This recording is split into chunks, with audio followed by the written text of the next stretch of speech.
नई नौकरी लगने से मैं बहुत खुश था, मगर उसके लिए मुझे अपने परिवार से दूर एक नए ज़िले में जाकर रहना था। खुशकिस्मती से मेरा एक दोस्त रोहित उसी ज़िले में रहता था। उसने मेरे रहने के लिए एक घर ढूंढ लिया और मैं अपना सामान लेकर निकल पड़ा।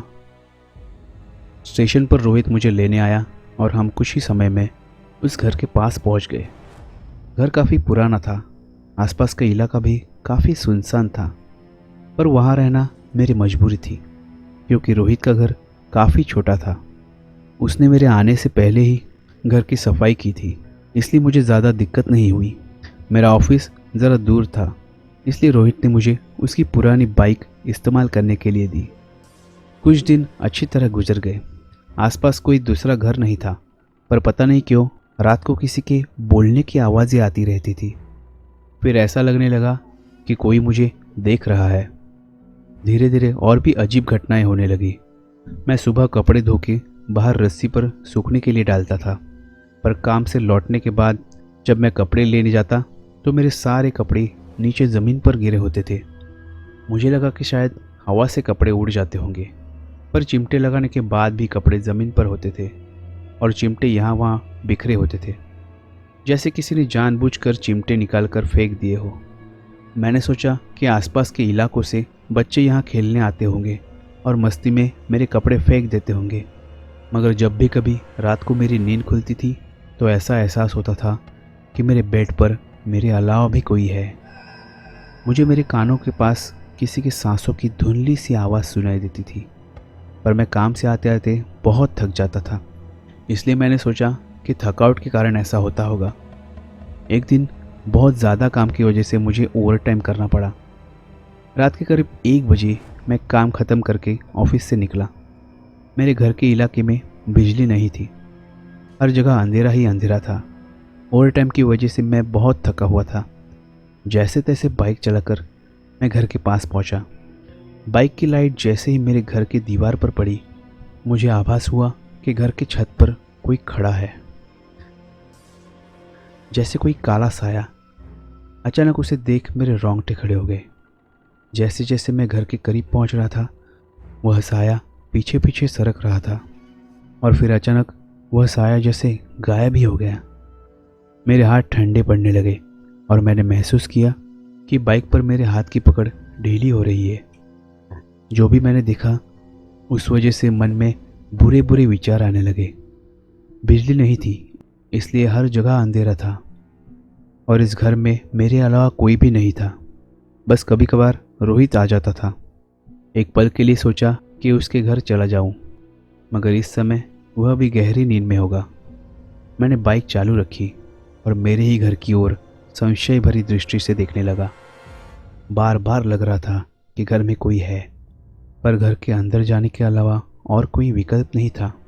यह भयानक वातावरण किसी भी अकेले इंसान के मन को भय और आशंका से भर सकता था।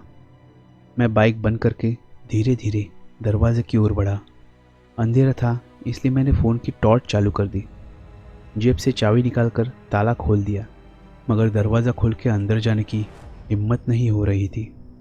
जैसे तैसे हिम्मत करके दरवाज़ा खोल दिया और अंदर टॉर्च की रोशनी घुमाई, पर अंदर कोई भी नहीं था।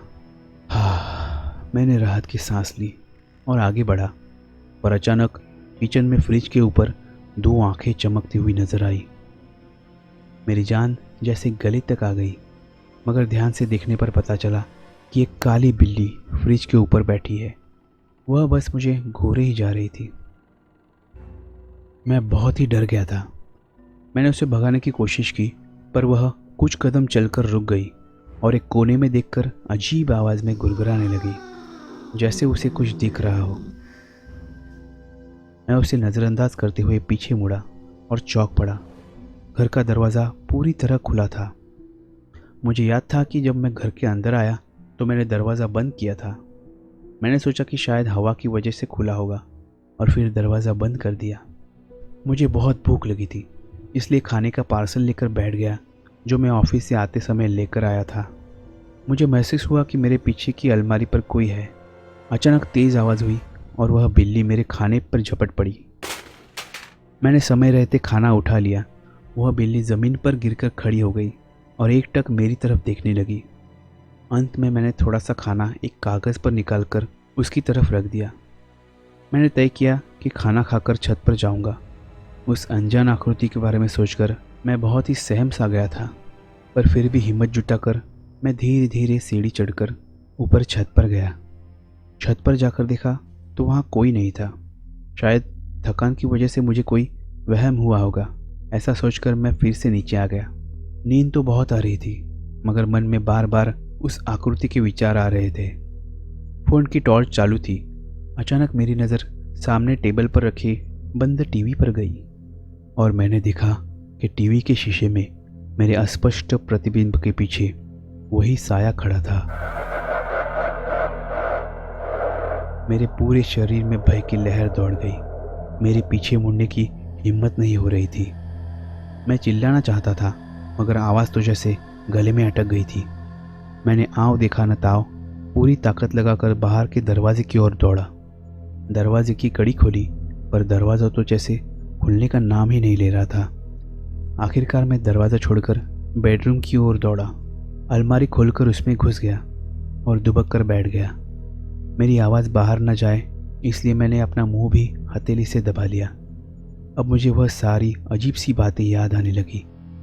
रात भर किसी के बात करने की आवाज़ आना, रोज़ मेरे कपड़ों का ज़मीन पर पड़े होना, मेरे बेड पर किसी और के होने का एहसास और मेरे कानों में उसकी सांसों की आवाज़ें। आज तक उन सारी घटनाओं को बस एक आभास समझकर इग्नोर करता रहा, पर उन सारी बातों की वजह आज साफ साफ नज़र आ रही थी, क्योंकि मैं इस घर में कभी अकेला था ही नहीं। समय का कोई अंदाज़ा नहीं हो रहा था, पर पसीने से लथपथ होकर मैं बहुत समय तक वैसे ही दुबक कर बैठा रहा। मेरे दिल की धड़कनें बहुत तेज थी। भय से मेरा पूरा शरीर कांप रहा था और रोना भी आ रहा था, पर मैं जितना हो सके खुद को शांत रखने का प्रयास कर रहा था। अचानक मेरे कानों में कोई फुसफुसाया, कहाँ हो तुम? कहाँ छुप के बैठे हो? जैसे अलमारी में मेरे अलावा भी कोई हो। मेरे रोंगटे खड़े हो गए। मैंने जल्दी से फ़ोन की टॉर्च चालू की, पर कोई नहीं दिखा। अचानक वह बिल्ली जोर से चीख पड़ी। उस आवाज़ से मैं चौंक पड़ा और मेरा सिर पीछे की लकड़ी से जा टकराया और मैं धीरे धीरे बेहोश हो गया। फिर एक आवाज़ से मुझे होश आया। कोई घर के दरवाजे पर दस्तक दे रहा था। मैंने उठने की कोशिश की, मगर सिर की चोट के कारण उठ नहीं पा रहा था। फिर एक जानी पहचानी आवाज़ सुनाई दी, भाई हो कहाँ तुम? दोपहर के 2 बज रहे हैं।